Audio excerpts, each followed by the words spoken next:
ધાંગધ્રામાં ઈદગાહ ખાતે ઈદ ઉલ ફિત્રની નમાઝ અદા કરવામાં આવી। ધાંગધ્રામાં મુસ્લિમ સમાજ દ્વારા રમઝાન ઈદ એટલે ઈદ ઉલ ફિત્રની નમાઝ અદા કરવામાં આવી। ઈદગાહ ગ્રાઉન્ડ ખાતે આનંદ અને ઉલ્લાસથી મનાવવામાં આવી હતી। સમગ્ર ભારત દેશમાં આજે રમઝાન ઈદ ઉજવવામાં આવી રહી છે, જેમાં ધાંગધ્રા શહેરમાં પૂરો મહિનો 30 રોઝા રહીને અલ્લાહની ઇબાદત કરી જકાત સદકા ફિત્રા આપીને આજે ઈદગાહ ગ્રાઉન્ડ ખાતે મુસ્લિમ સમાજ દ્વારા ઈદ ઉલ ફિત્ર રમઝાન ઈદ નમાઝ અદા કરી વતને હિન્દુસ્તાની ઉન્નતિ તેમજ અમન ભાઈચારા અને પ્રેમની દુઆઓ સાથે ઈદની નમાઝ અદા કરી હતી। સમગ્ર ભારત દેશમાં આજે રમઝાન ઈદ ઉજવવામાં આવી રહી છે। મુસ્લિમ સમાજનો પવિત્ર તહેવાર એટલે રમઝાન મહિનો આખા વર્ષમાં મુસ્લિમ સમાજનો પવિત્ર મહિનો એટલે રમઝાન મહિનો મુસ્લિમ સમાજ દ્વારા આ મહિનાને ઇબાદતનો મહિનો માને છે। આ રમઝાન મહિનામાં મુસ્લિમ સમાજ દ્વારા અલ્લાહની ઇબાદત કરવામાં આવે છે।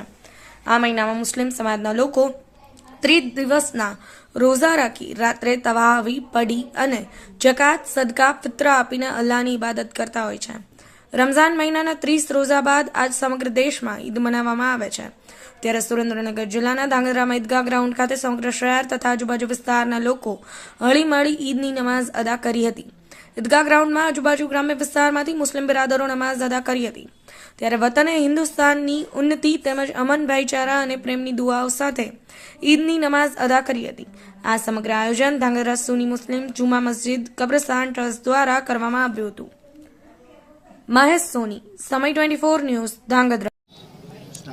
આજ રોજ તમામ મુસલમાન ધાંગધ્રાના ભાઈઓ ઈદગાહે જમા થયેલ, માહ રમઝાનુલ મુબારકમાં રોઝા રાખેલ, ઇબાદત કરેલ, રિયાઝત કરેલ, ત્યારબાદ આજના મુબારક દિવસે ઈદ ઉલ ફિત્રના દિવસે ઈદગાહે જમા થયેલ અને સૌ ભેગા થઈ જમા થઈ અને અલ્લાહના દરબારમાં ઈદની નમાઝ પડેલ, સજદો કરેલ। તમામ ધાંગધ્રાના મુસ્લિમ ભાઈઓને તમામ